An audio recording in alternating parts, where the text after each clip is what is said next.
Voilà, donc je vais remercier Hachem, Laura Marciano, Oel Shmuel, Elisheva qui est derrière tout ça. Mazal, elle est où Mazal? Mazal, t'es partie où? Elle est partie. Voilà, Laura Boussou qui a parlé, Laura Marciano qui a parlé, vous d'être là, d'accord? Parce que sinon, cette soirée, elle aurait pas pu avoir lieu. Et mes filles qui m'ont fait une grande surprise ce soir, qui sont venues. Je ne m'attendais pas du tout. Elles m'ont dit non, on ne peut pas, on doit cuisiner. J'ai dû arriver. Et ma nièce Naomi qui est là-bas avec le petit bébé là. Au Hachem, un zivou gagoun pour cette année, Bezrat Hachem.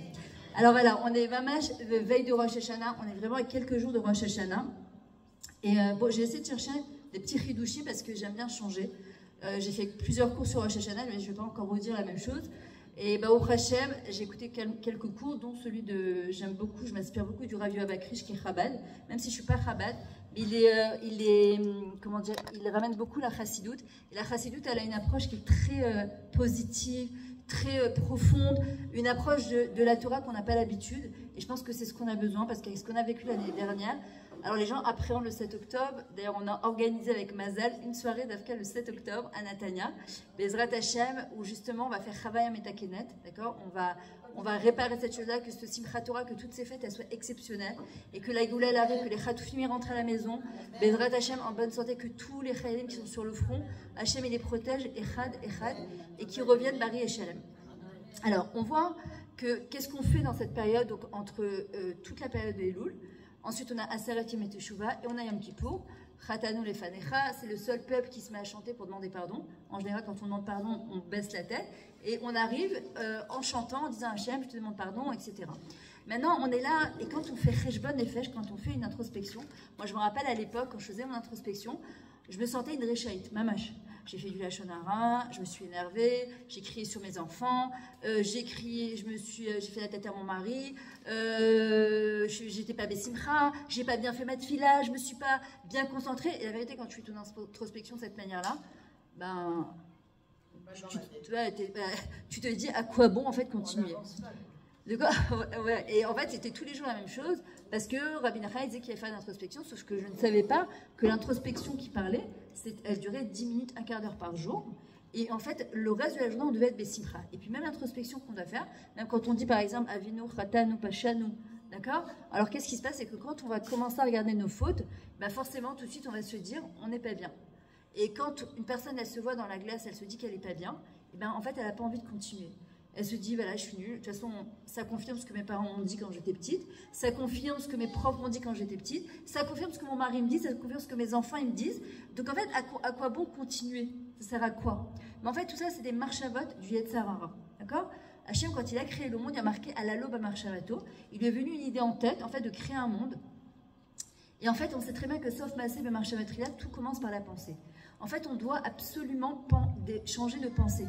On doit en fait comprendre que nos fautes, c'est pas nous. Nos chataim, c'est pas nous.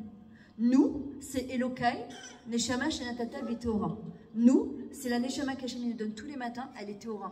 Nous, c'est pas nos avérotes. Nous, c'est pas nos fautes.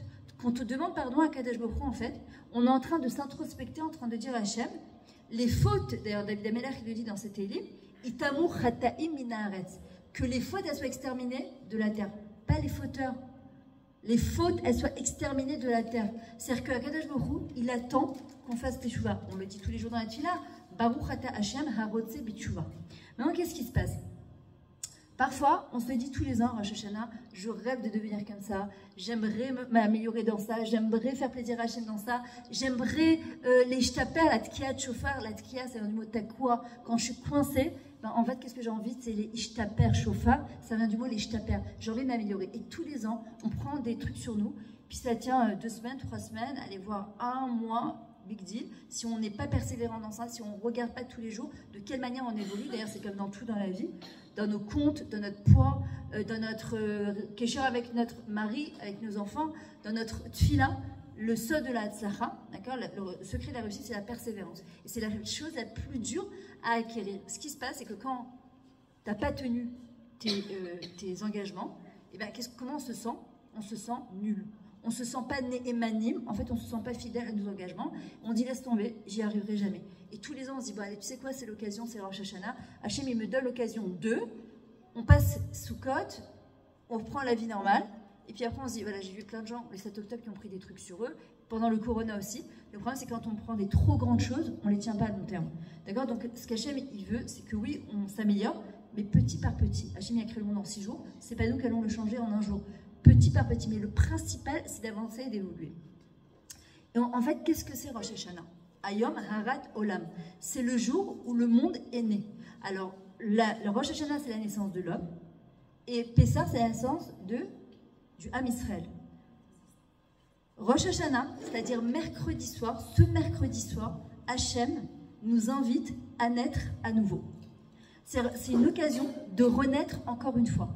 La preuve, c'est qu'on démarre une nouvelle année. Ça veut dire que l'année dernière, on a été inscrit dans le livre de la vie. C'est pour ça que la première chose qu'on doit faire au moment d'Adlakat Nerot, les allumer Bazman, c'est de dire Toda. Et le soir de Rosh Hashanah, on renaît à nouveau. C'est-à-dire qu'Hachem, il nous donne une deuxième chance. Il nous dit, voilà, tu sais quoi, j'ai confiance en toi. J'ai confiance en ton potentiel. J'ai confiance en ce que tu es capable d'apporter. Je te donne l'occasion de renaître comme un bébé qui naît. D'accord? Un bébé qui naît, on ne voit pas ses fautes. Un bébé qui naît, on voit sa pureté. On voit son côté tahor. D'accord? Le truc, c'est que nous, malheureusement, avec nos avérotes, on se dit, ouais, bon, moi, je suis pas un bébé. J'ai 20 ans, 30 ans, 40 ans, 60 ans, 70 ans, 80 ans, avec un paquet de avérotes sur moi. Et Hachem, il dit non. Parce que se dire, chaque fois qu'on recommence Rosh Hashanah, que je prends mes avérotes de l'année dernière avec moi, c'est comme prendre des poubelles de l'année dernière avec moi et les traîner sans s'en débarrasser. Et la avéra, pire que l'avéra, Rabbi Nachman, il dit, c'est la tristesse qu'engendre la avéra. La avéra, ça vient du mot la avor et Hachem. C'est traverser Hachem comme si il n'était pas là. Et le Rav Akrish, il dit plus grave que la avéra. Qu'est-ce qu'on dit à Yom Kippour? Anachnu matirim l'école à Avarianim. On permet à tous les Avarianim d'assister à l'office. En général, quand on pense à un Avarian, c'est quoi un Avarian? C'est un voyou. Mais le mot Avarian, ça ne veut pas dire ça veut dire transgresser. Alors nous, on pense toujours à ceux qui sont très très éloignés. Vous savez, les juifs de Yom Kippour ou les gens qui chazrou les Sheela, qui sont éloignés de la Torah. Le Rav Akrish, il dit c'est pas ça le Avarian. On peut tous être Avarian. C'est celui qui reste coincé dans sa faute. Celui qui ressasse son passé en permanence, celui qui dit j'aurais dû, j'aurais pas dû, pourquoi j'ai fait ça, je suis nul, j'espérais que, et voilà encore une fois, c'est ça le avarian. Qui reste dans son avar, il est takoua dans son avar, il est coincé dans son passé, il n'arrive pas à avancer. La seule manière justement d'avancer, c'est Rosh Hashanah, c'est de se dire, Achav, maintenant, à l'instant présent, mercredi soir, je nais à nouveau. D'où on l'apprend, Sarah et Manou.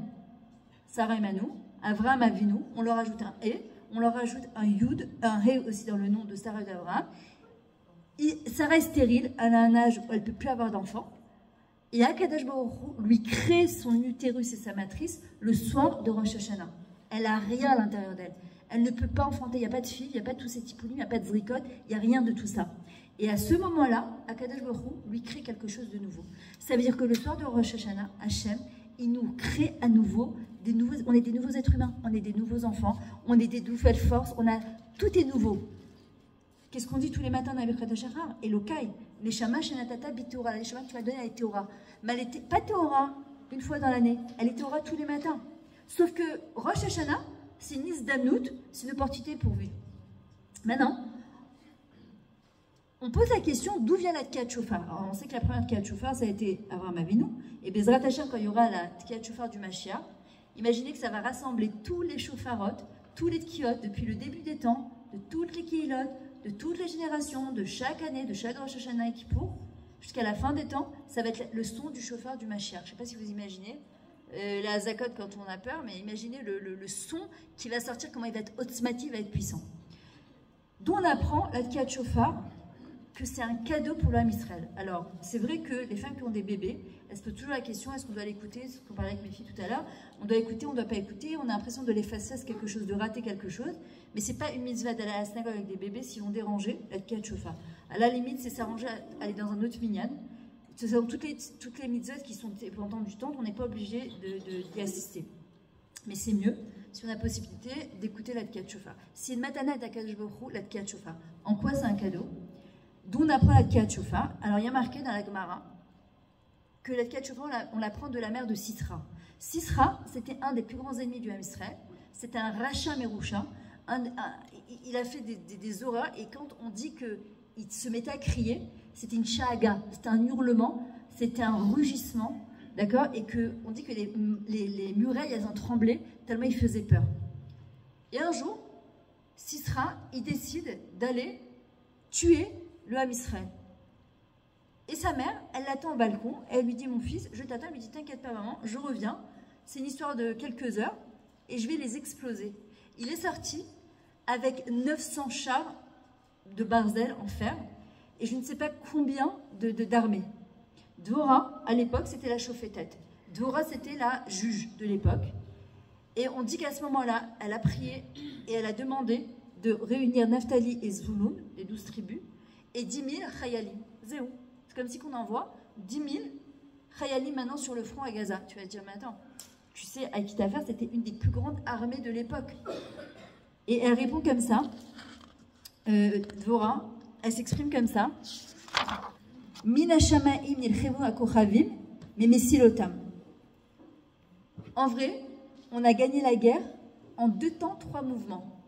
Mais comment on a gagné cette guerre? Mina shamaim nilchemu akochavim, mesilotam.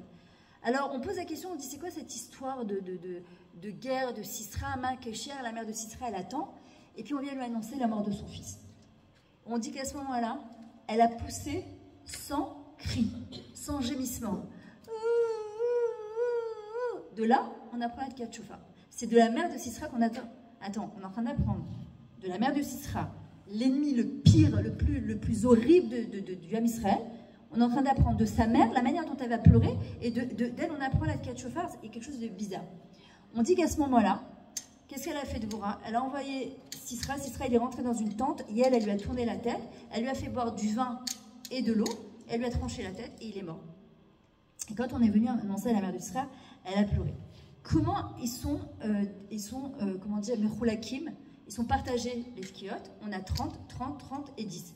Et puis à la fin de l'Aleinu et Shabbat, on a une avant l'Amida, une pendant Moussaf, une à Chazaran Moussaf, 10 à la fin, et une après l'Aleinu et Shabbat, ça fait 101 tkiyot. Quand une femme elle accouche, les Chachamim disent selon la Kabbalah, elle pousse sans cri. Me'at tkiyot, ce sont les me'at tkiyot de la femme. Ça fait mal, surtout s'il n'y a pas de péridurale, hein Mayan? Ça fait mal, hein, ça va. Quand il n'y a pas de péridurale, on crie, on pousse, quand est-ce que ça va s'arrêter? Qu'est-ce qui nous fait tenir? C'est qu'au bout du compte, il y a un bébé qui sort. Il y a un bébé qui sort. En fait, les Tkiyot Shofar, Hachem nous dit, je sais ce que vous avez passé cette année, depuis le 7 octobre. Vous croyez que je ne sais pas ce que vous avez passé? Et vous avez tenu bon. Et vous êtes renforcés, et vous êtes rapprochés de moi. Toute cette quiote qu'on a poussée, tous ces télim qu'on a ouverts, toutes les filottes qu'on a fait pour qu'ils sont partis en vent, il va sortir un bébé de ça. Ces gémissements, ces cris qu'on a poussés. Alors, on pourrait s'affoler en disant, voilà, les Chayalim, qu'Hachem les protège, ils sont rentrés à pied au Liban, d'accord? Qu'Hachem les protège, Echad, Echad. Mamash, Echad, Echad. Hachem nous dit, vous croyez que quoi, c'est en vain tout ça? Tous ces gémissements, tous ces hurlements, tous ces pleurs, toutes ces larmes que ces femmes, elles ont pleuré, qui ont perdu leurs enfants, et leur mari, vous croyez que c'est en vain? De là, il va naître un bébé.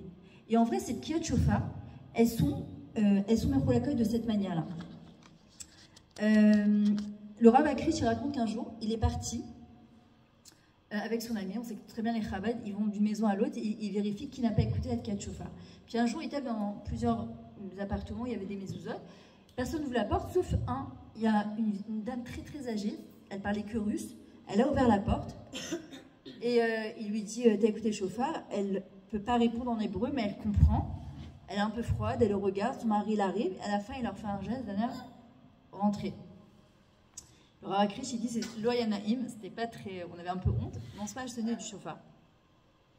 Et au moment où il sonne le chauffard, les deux, qui étaient des Nitzulei Shoah, ils avaient été sauvés de la Shoah, ils se mettent à pleurer, mais d'une manière, c'était des gémissements.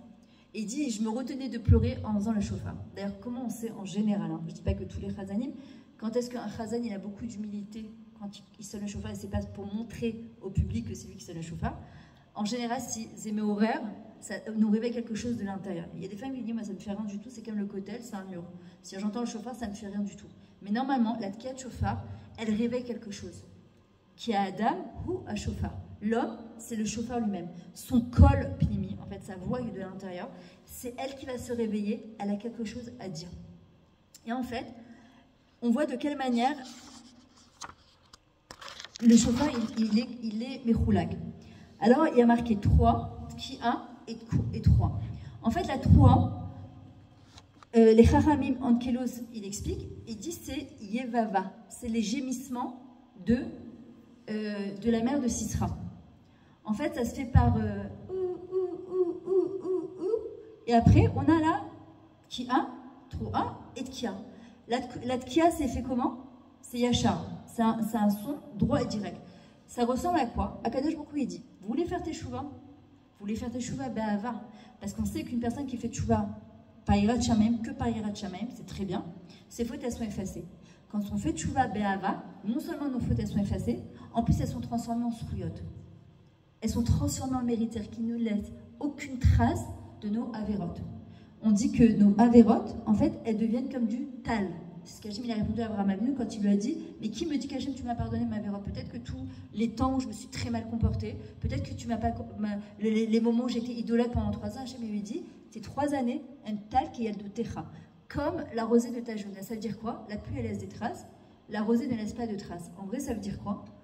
Hachem lui dit « Tu as été idolâtre, fils d'idolâtre. Tu t'es servi de ça et tu as enseigné à d'autres personnes en disant « Ça sert à rien ce que vous faites, j'ai essayé, j'ai tenté autre chose. » Et grâce à toi, ils sont devenus Ovda Hachem. Et bien Hachem lui dit, non seulement je te transforme ta avérote en mérite, en plus, je t'efface toutes tes avérotes. Parfois, il y a des gens qui me disent, attends, j'ai fait tellement de trucs quand j'étais jeune, j'ai fait tellement de avérotes, je ne sais pas si Hachem, il va me les pardonner. Le Zikoui Arabim. Le Zikoui Arabim, là j'ai distribué, je ne sais pas si tout le monde a reçu, des livres de Shmirat Alashon, d'accord? C'est distribué gratuitement. De distribuer, de partager, vous sortez du cours, demain vous rencontrez une amie, vous lui retransmettez le cours, la brioute, encore un point ici, un point là, ça s'appelle Zikoui Arabim. Ça, c'est notre force pour tenir devant Akadosh Baruch Hu le jour de Rosh Hashanah. Il n'y a pas un plus grand srout que de faire Zikoui Arabim. Pas tout le monde est Chabad, pas tout le monde ne peut donner des cours de Torah, mais l'Omeshane, comme il disait Chabad, tu prends le Aleph, tu retransmets l'Aleph, tu prends Bet, tu retransmets le Bet. La personne, ce qu'elle va entendre, c'est ce qu'elle devait entendre, et si grâce à toi, cette personne, elle s'est améliorée, Hachem, non seulement il te pardonne tes avérotes, il les transforme en mérite. C'est comme si qu'on n'avait jamais fait ces avérotes-là. Je ne sais pas si vous imaginez le chesed d'Akadosh Baruch Hu. Mais pour ça, c'est quoi la condition? C'est de se voir, non pas comme la Avera elle-même, de se voir détaché de la Avera. Tu te dis, ok, quand tu te rends compte, moi je vois quand tu arrives à Yom Kippour et que tu vois le détail de Chatanu, Avinu, Pachanu, Chatanu, Lefanecha, quand tu regardes, tu te dis, ce malin, que j'ai pensé à ça quand j'ai dit à une copine, je t'invite à venir manger, mais dans ma tête, j'ai envie de dire, rien qu'elle parte, j'ai pas tout le temps envie qu'elle me dise oui. Il y a plusieurs trucs, on demande pardon, que tu dis baganou, baganou, ça veut dire qu'on a trompé son mari ou sa femme, tu dis non, que Dieu préserve, ça peut être ne serait-ce que par la pensée. Parfois, tu penses à quelqu'un d'autre au moment d'eux et tu te dis non, non, ça s'appelle baganou. Alors, quand tu regardes le détail de toute la vérote, tu dis au secours, Hachem dit oui, mais vous n'êtes pas cette vérote-là. Cette vérote, c'est une partie de vous. Alors, tu dis mais comment je ne vais pas être cassé? Il dit non, tu dois être chavou avalo meyouach. Tu dois être peut-être cassé, mais tu ne dois pas être désespéré. C'est ce qu'il dit Rabbi Nachman. En shum iyush ba'olam klal. Le désespoir n'existe pas. Alors en vrai, ça vient du mot quoi? Chavou, le mot mashber. Quand une femme elle accouche, qu'est-ce qu'on dit? Yoledet à la mashber. Une femme, elle est en mashber, elle est en crise, elle est cassée, elle a plus de force. Et Akadosh Baruch Hu nous dit c'est normal. Mais de ça, qu'est-ce qui va sortir? Un être nouveau. Quand une femme elle est en train d'accoucher, qu'elle n'en peut plus, il va sortir quelque chose un être nouveau de ça. Et en vrai, le but des Tachanoun, le but qu'on demande pardon à Hachem, c'est pas de nous casser. Le but, c'est pas de venir de se dire, mais on est des riens, on est des zéros pointés. Ça, c'est de la force du Yetzara qui nous dit, t'es nul.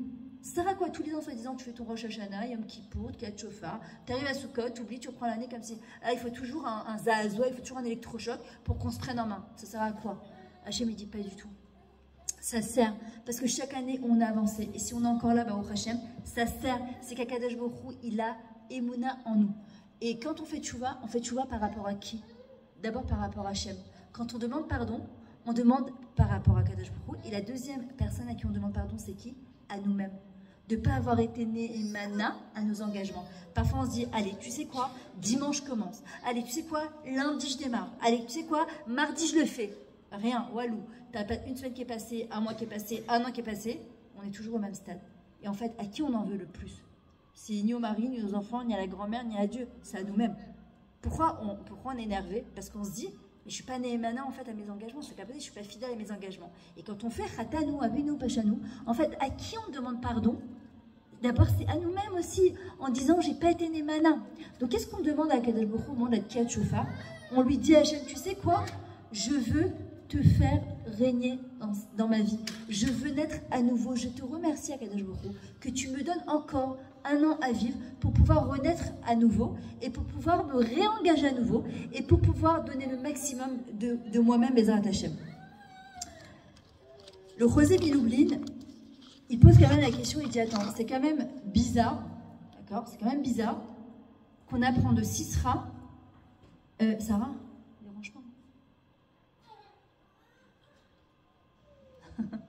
qu'on apprend de Sisra la Tkiat Shofar, la manière de sonner le chauffard.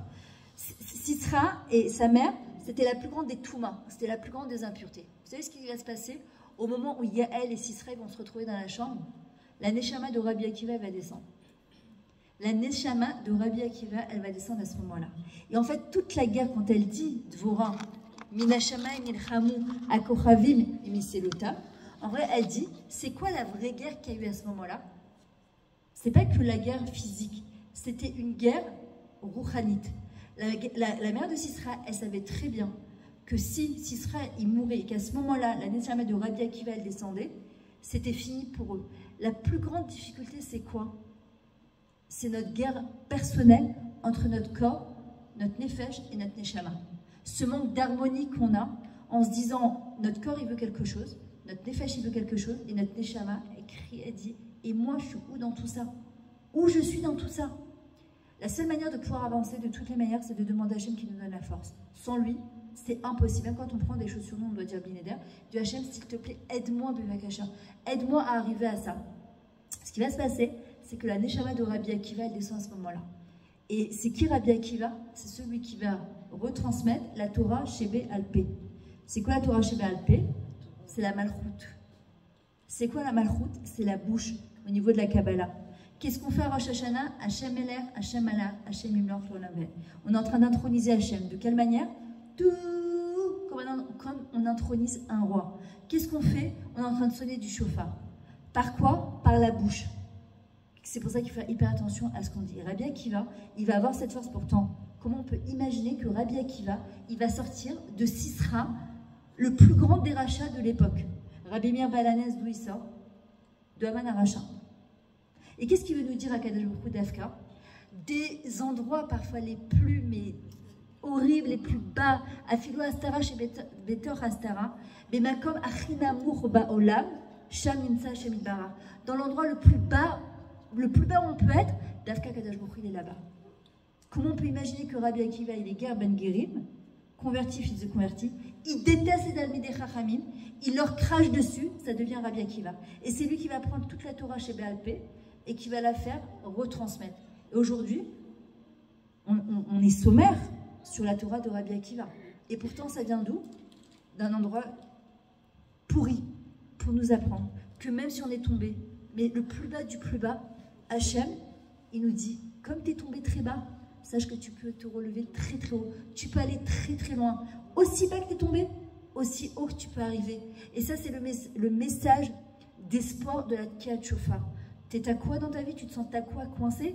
À dire, relais, je t'appelle. Au moment où on sonne le chauffard, la chose qu'on doit dire, surtout on ne fait pas de tchouva. On ne demande pas pardon. Rosh Hashanah, aucun pardon à Kadosh Baruch Hu. C'est pas notre jour, c'est son jour à lui. On est Mamlich Hashem à ce moment-là. On est en train de lui dire, c'est ton jour à toi, Kadosh Baruch Hu. Hashem Eler, Hashem Alach, Hashem Imor Tolamaed. Anilok Shura.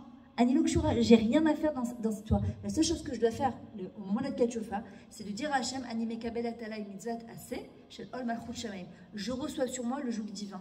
Ol Malchut Shamaim. Alors tu dis oui, mais c'est un peu mytho parce que imagine, je vais pas tout faire après. L'homme est chané. C'est comme, j'ai expliqué à une Kalab au prochain qui s'est remariée là, hier. Je lui disais à sa frachetterie à Miguel, je lui dis, tu vois, demain tu te maries, c'est pas le moment de commencer à dire à ton mari sous la roupa, tu sais, ouais, on n'avait pas fait le contrat de je sais pas quoi. T'avais avant, t'as après, maintenant, c'est pas important. D'ailleurs, Rosh Hashanah, c'est appelé comment? Yom Chassé. Yom Azikaron et aussi Yom, comment c'est marqué? Chassé les Chagenu. En fait, c'est quoi Chassé d'ailleurs? Mais Chassé, elle est cachée, d'accord? Et le Rav Akrish, il donne cette explication, il dit pourquoi on couvre une kala? Normalement, on devrait la découvrir. Au moment où elle arrive, on doit la découvrir. Il dit c'est exactement le contraire. Dans la Chassidoute, on dit on couvre la kala parce qu'on est en train de lui dire, tu sais quoi, jusqu'à maintenant, on était le chidour, c'était les fiançailles, j'ai vu que tes beaux côtés. Maintenant, certainement que je vais découvrir des choses qui ne vont pas. Mais ils sont mes roussim, c'est caché. Je vais essayer quand même de quoi? De me concentrer que sur tes bons côtés. Je vais essayer de me concentrer que sur ce qu'il y a de beau et de bien chez toi. Et à Kadosh Baruch Hu, à l'image d'une kala, c'est exactement ce qu'il fait à Rosh Hashanah. Il dit, je ne vois que tes bons côtés, à condition évidemment qu'on demande pardon à Kadosh Baruch Hu, mais avant Rosh Hashanah. Il nous reste, on est quel jour? Lundi, il nous reste mardi, mercredi. On doit se poser la question quand même, qu'est-ce qu'on prend sur nous? Comment on avance? Pas de nous, en fait, c'est qu'est-ce qu'Hachem il attend de moi? Et Hachem il répond.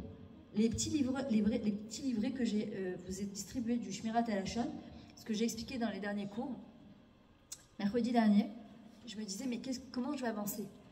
C'est pas, on a tous plein de choses à s'améliorer, mais justement que je ne peux pas tout améliorer. Je disais à Hachem, qu'est-ce que je dois améliorer? Il y a un truc que je sais pertinemment que je dois faire, et un autre truc, tu as le Ben Adam la Chavero et Ben Adam la Makom. Et je me suis levée le matin, Shmirat Halashon. C'est le truc qui m'est venu en tête, c'est Shmirat Halashon.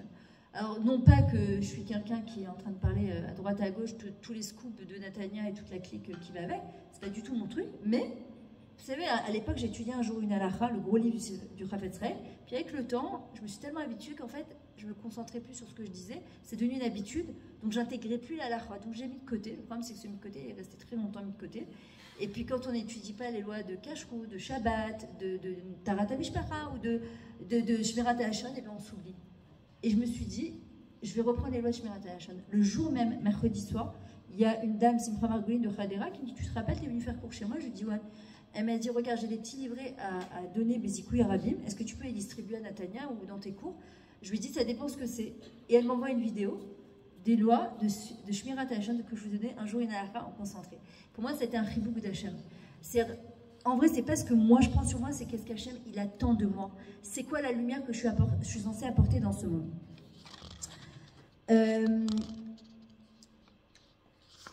Toute la guerre justement de Rosh Hashanah, toute la guerre de Rosh Hashanah, c'est quoi? C'est la lutte entre la Sitra Achara, c'est-à-dire les forces du mal, et justement les forces du bien. Et en vrai, c'est quoi? Rosh Hashanah, Rosh, ça vient du mot Osher, le bonheur. C'est quoi le plus grand bonheur? Quand une personne, elle est alignée entre son corps, sa neshama, et son nefesh. La plus grande des difficultés, c'est quoi? Quand on est mefouzar ou mefourad. On le retrouve dans quoi? Dans Purim. Ah, mefouzar ou mefourad. Éparpillé, dispersé. Ma tête, elle est là-bas, mon nefesh, il est là, et comment je peux être heureuse? Pourquoi on demande à être à la tête et pas à la queue? Quel rapport, ma kécher? Parce que la tête, elle est limitée. La parole, on peut faire des dégâts, surtout avec les réseaux sociaux aujourd'hui. Et tu me perturbes, toi. L'action, même si je veux jeter un truc très très loin, comme dans les Jeux Olympiques, bah, je reste quand même que je suis limitée. 4 mètres, 6 mètres, allez, 20 mètres. Par contre, il y a une chose dans laquelle on n'est pas illimité, c'est la tête. Chini et la roche, et l'eau la zanam. Avec la tête, on peut faire des choses extraordinaires. Et à Kadosh Baruch Hu, c'est ce qu'il nous demande à la lobe et marchavato. Qu'est-ce qui me monte dans la tête au moment de la Tkiyat Shofar? En quoi j'ai envie de faire plaisir à Kadosh Baruch Hu cette année? Comment je vais être son associé cette année pour pouvoir améliorer encore un petit peu le monde, que la Géoula elle arrive, Ezrat Hashem et 40. Encore quelques points, et je vais terminer avec ça. Rosh Hashanah. Shana, ça vient de quel mot? Shoné. Différent.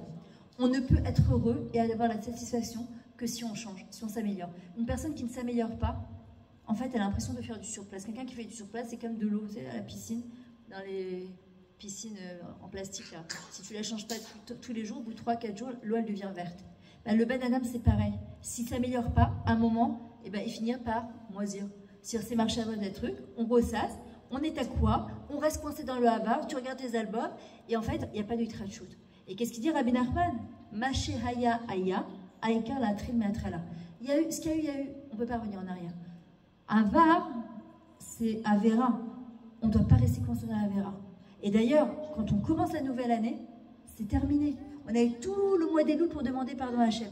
On démarre la nouvelle année, on remercie Hachem sur l'année qui va venir, et en lui disant, voilà, c'est quoi mon torni de cette année? Voilà, c'est quoi mon plan de cette année pour pouvoir, Bezrat Hachem, pour pouvoir, Bezrat Hashem, m'améliorer et faire des bonnes choses. Maintenant, c'est quoi la ma'out d'un juif, l'essence même d'un juif? Quand on dit Ani Ledodi Vedodili, c'est qui Ani? En fait, qu'est-ce que Hachem demande? Il nous demande à Rosh Hashanah et pendant toute la période du mois d'Elul de dévoiler mon Ani. Quand on dit à quelqu'un où tu vas, comment tu lui dis? Les An Ataoler. Les An, c'est une direction. Quand on dit Moda Ani, je te remercie Hachem, je lui dis quoi? Je te remercie sur ma direction, sur mon tafkid, qui je suis. Mais parfois, on ne sait même pas qui on est. Et en vrai, c'est ce qu'on demande à Hachem. À Rosh Hashanah, tu me permets de vivre encore un an? Hachem, il dit oui. Il me dit, mais c'est quoi ton technique de l'année prochaine? Être en vie, c'est avoir envie.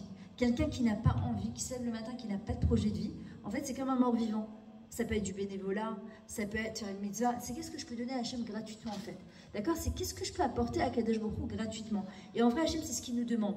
C'est la rencontre avec moi. Parce que pour rencontrer Dodili, il faut d'abord que je rencontre mon Ani. C'est qui mon Ani? C'est mon potentiel. Quand on demande à une personne qu'est-ce que tu fais dans la vie, elle dit je suis avocat, je suis médecin. Le problème c'est que quand elle n'est plus avocat et médecin, parce qu'à l'âge de la retraite, elle se dit je suis quoi en fait? Je suis quoi? Je suis qui? Il y avait un Katzin, un officier haut placé qui avait été envoyé en Sibérie avec un juif, et dans sa cellule, tous les jours, il mettait sa tenue d'officier, il l'enlevait, il la remettait 3 fois par jour. À un moment, il lui a dit mais tu as perdu la tête? Il lui a dit non, on peut tout m'enlever, tout me prendre, mais on ne me fera jamais oublier qui je suis. Et Hachem, c'est ce qu'il nous rappelle à Rosh Hashanah, on l'a de Ketchofar. Le Yetzara, il t'a fait tomber, tu t'es laissé emporter, tu t'es laissé influencer, mais c'est là. Mais n'oublie jamais qui tu es, n'oublie jamais ta ma'out. Nous, on est des Yehudim, et on est une Chelek Elokem, on est une partie d'Akadosh Baruch Hu, et c'est ça ce qu'on doit se rappeler. Je vais terminer avec une petite histoire, qui est très très belle. Moi, en tout cas, elle m'a hyper touchée. Il y avait à l'époque c'était à l'époque à la fin de la Deuxième Guerre mondiale.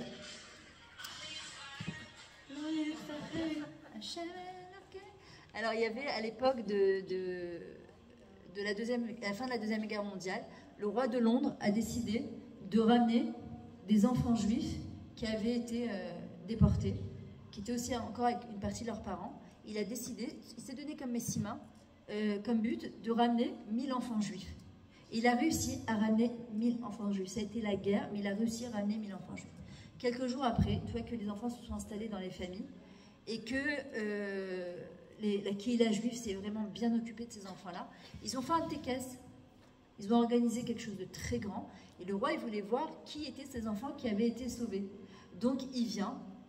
Et il est là, sur le tapis rouge, il regarde et tout le monde applaudit. Et tout le monde est mitragage. On avait préparé les enfants juifs que le tékes à Londres, c'est pas comme ici, c'est le balagan total. Là-bas, c'est tac, on met les mains derrière le dos, on bouge pas quand on voit le roi. C'est Maba d'homme, il n'y a rien qui bouge. Et puis à un moment, le roi, il s'approche, et il y a un enfant, il m'a très lichtolel, il commence à s'agiter. Il court dans tous les sens, et les flics, ils essaient de l'attraper, et les policiers, la sécurité, et il se bat de toutes ses forces, et il pousse les barrières, et il casse les barrières, et lui dit, mais c'est qui ce gosse? Et il veut rien savoir, il dit, je veux parler au roi, je veux absolument parler au roi. On lui dit, mais non, mais t'as pas le droit, c'était où, t'es à Londres là, mais qui tu es toi? Il dit, je veux parler au roi, je veux absolument... Et les flics, ils l'attrapent, et le roi, il voit Mamid Rachesh Mirachok, il voit ce qui se passe de loin, et il s'approche de l'enfant, il dit, laissez-le s'il vous plaît, et il regarde l'enfant, il lui dit, qu'est-ce qui se passe? Il lui dit, je voulais vous remercier, Vodameller, de m'avoir sauvé d'Hongrie, parce que sans vous, aujourd'hui, je serais mort. Mais vous savez, vous, le roi, vous n'êtes pas quelqu'un comme tout le monde. Si déjà vous avez réussi à nous sauver, je vous demande encore une chose. J'ai encore une bakasha. Mes parents, ils sont là-bas, et j'arrive pas à dormir la nuit. Et tant que mes parents, ils sont pas avec moi, ma simra, elle peut pas être shlema. J'ai besoin que vous récupérez mes parents. Et il lui dit, mais tu sais ce que c'est déjà pour avoir récupéré 1000 enfants? On est rentré en guerre avec l'Hongrie. Il lui dit, je vous en supplie, vous n'êtes pas quelqu'un, vous n'êtes pas un homme ragil, vous êtes le roi. Et le roi, il peut tout. Il a toutes les forces qu'il faut. Je vous en supplie, il pleure, je veux récupérer mes parents. Et le roi, il dit, bon, prenez note. Il dit à ses gars, prenez note, on va réfléchir. Le gosse, il retourne, tout le monde lui dit, t'as pas honte, tu nous as fait du balagan, il nous avait préparé à ça, t'as pas honte, qu'est-ce que c'est ça? Et le gosse, il baisse la tête, et il dit, Patli, moi je veux récupérer mes parents. Passe quelques jours, on appelle l'enfant, on lui dit, t'es appelé dans les bureaux du roi. Il sait qu'il va se prendre un Onesh, mais il dit, de toute façon, quand t'as vécu la guerre, de toute façon, avec tout ce que t'as passé, il est plus à sa près. Il arrive la tête baissée, les mains derrière le dos, il a très honte. Et le roi, il lui dit, qu'est-ce que tu voulais exactement? Il lui dit, je voulais revoir mes parents. Il lui dit, rentre dans la chambre là-bas. Et il voit ses parents. C'est une vraie histoire. Hein. C'est le Rav Tuvia Weiss qui lui raconte cette histoire. Il dit, je faisais partie des 1000 enfants. Il lui raconte tous les ans à Rosh Hashanah. Il pleure, le roi il pleure, les gardes ils pleurent. Et en vrai, qu'est-ce qu'il dit, le Rav Tuvia Weiss? Il dit, ça a été quoi la force de cet enfant? Ou Parat Gader. Il n'a pas vu de barrière. Il a vu le roi. Il s'en foutait, ça ne l'importait pas. Il a dit, je veux aller voir le roi. D'abord, je veux lui dire merci. Et la deuxième chose, je veux lui dire, Atayechol Akol. Tu peux tout, et c'est ce qu'il dit le Rav Chaim. Ne dis pas, je peux pas, je suis incapable, j'y arrive pas. Atayechol Akol. Le gosse, il voulait juste récupérer ses parents. Hachem, comment on lui dit? Avinu, Malkenu. T'es mon père, t'es mon roi. Hachem, il veut tout, et Hachem, il peut tout. Et en vrai, c'est ce qu'il a vu l'enfant. Et nous, c'est ce qu'on doit se rappeler. On doit se rappeler à Rosh Hashanah que le Yetzer Hara, c'est quoi quand on dit tous les jours qu'Hachem nous sort d'Égypte? C'est quoi Mitzrayim? Metza. On a l'impression qu'on est enfermé. C'est quoi l'enfer? Les gens ils pensent que l'enfer c'est barbecue là-haut, on va brûler en enfer, je sais pas quoi. Non, ça c'est chez les chrétiens, c'est pas chez nous. L'enfer, c'est quelqu'un qui est enfermé. Quand on dit Matir à Sourim tous les matins, qu'on est enfermé dans notre avot, on est enfermé dans nos marches avot, et qu'on n'arrive pas à se dépatouiller ça. On dit je veux, mais je ne peux pas, j'y arrive pas. Alors le Rav Chaim nous dit, comme cet enfant-là, ne dis jamais tu peux pas. Dis je peux et cette année je vais y arriver. Je vais dépasser toutes ces barrières, je ne vais pas le voir. Pourquoi? Parce que je veux voir mon père. Je veux voir mon père, je veux voir et je veux pouvoir dire Hachem Eler, Hachem Alar, Hachem Imlor, l'Olamed. Donc Bezrat Hachem, je nous souhaite à toutes et à tous un Rosh Hashanah, qu'il soit, mamash comme on dit Shana Tova, on met tout cas qui vache. Mon mari m'a dit, tu sais pourquoi on dit Shana Tova? Ben oui, on va pas dire à quelqu'un Shana Ra, quoi, ça paraît logique. Non, il dit Shana Tova, c'est qu'on soit capable de voir le tov derrière chaque chose qu'Hachem nous enverra. Parce que cette année, elle est passée, le 7 octobre, tu dis, il faut un tov. Il faut un tov. Il est où? Astara, chez Betor, Astara, Shan Nimtsa, chez Midbara. Ben, le tov, il est dafka dans des endroits qu'on ne voit pas. Et quand on dit à quelqu'un Shana Tova, on lui souhaite que Bezrat Hachem, elle puisse voir le tov dans chaque chose qu'Hachem lui envoie. Parce que En Ra, Yorel Min Hashamayim. Il n'y a rien de mal qui descend du ciel, le Bachem t'avait dit. Nous, on n'est pas capable, malheureusement, notre Sechel et Mitzun Sam, on est limité dans notre manière de voir les choses. Mais quand on a accroché fort à Kadosh Baruch Hu, et quand on dit justement Hachem Meler, Hachem Allah, on dit Hachem, je veux t'introniser. Pas que quand tout va bien, même quand tout va pas comme moi je voudrais, parce que je sais que tu as un plan B pour moi, et que si ça m'arrive cette chose-là, c'est sûr qu'il va sortir quelque chose de bien, et j'ai aucun safek de ça. J'ai aucun doute qu'il va sortir quelque chose de bien. C'est très dur à vivre dans le quotidien, parce que le Sechel, il le sait, mais le cœur, ça ne suit pas parfois. Je ne comprends pas, mais pourquoi Hachem? Il n'y a pas de pourquoi Hachem. Il n'y a pas de lama, il y a lema. Et je vous promets, quand une personne, elle est mamina à 100%, qui va sortir du top, et elle dit à Hachem, même si c'est dur, Hachem, regarde, Kacheli, Koevli, c'est dur ce que tu es en train de m'envoyer, mais je sais que tu as un plan B. Je sais que tu prépares quelque chose d'exceptionnel. Je ne suis pas capable de le voir pour le moment. Prête-moi tes lunettes. Shani et Reatatov, que je suis capable de voir le bien. Shana Tova, on met tout cas. Alors, Bezrat Hachem, on verra du bien. Avant de terminer, d'abord, je vous enverrai le lien par Elisheva, d'accord, de cette vidéo. Je n'ai pas réussi à faire un Facebook, mais c'est pas grave. Il y a autre chose que je voulais vous dire. D'abord, il y a des livres que j'aime bien. Il y a le nouveau livre du Bachem Tov, le deuxième tome. C'est 101, 120 l'un et 2 à 100 les deux à 200 shekels, pardon. J'ai mon livre que j'ai écrit qui est dehors. J'ai des nouveaux livres sur le Entre tes mains du Rav Posen. C'est un livre sur la Emouna et le Bitachon qui est exceptionnel. Il y a, mais dans notre cœur, c'est un livre aussi sur la Doun et Kav Zechut, apprendre à juger favorablement. Il y a sur les Chagim du Rav Hassan. J'ai plein de livres très sympas à l'extérieur. Il y a la pensée positive, il y a les histoires du Baal Shem Tov. Vous êtes invités à voir, ça peut être aussi un cadeau de Rosh Hashanah qu'on peut faire. Il faut savoir que quand on offre un cadeau comme un livre de Torah, la personne qui s'améliorera grâce à ça, il y a Amod Lachem et Srout. Et la dernière annonce que je veux vous dire, c'est qu'on a organisé avec Charles Ben Guigui un séjour à Eilat, Bezrat Hachem avec mon mari, d'accord. Il y aura tout un programme très sympa, comment trouver son mazal, sur le couple, sur les épreuves, sont des épreuves d'amour, la Kadosh Baruch Hu. Il va y avoir plein de cours très sympathiques. Le séjour il n'est pas cher du tout, c'est le Leonardo Plaza de Eilat. Il y en a qui me disaient, je ne peux pas me projeter, je ne sais pas ce qu'il va y avoir d'ici là. Bezrat Hachem, il est top, il y a Rak Tov, Bezrat Hachem, et les Sheva Kol HaKavod, que Zeyamolar Besrout. Voilà, que tout ce que tu as été derrière, et je sais que c'est beaucoup la khat, d'accord, et que Bezrat Hachem, je te souhaite que du top dans ta vie. Voilà, je te souhaite à tous du top, et qu'on soit toujours que dans des smartphones Bezrat Hachem. Voilà, Shana Tova, mais tu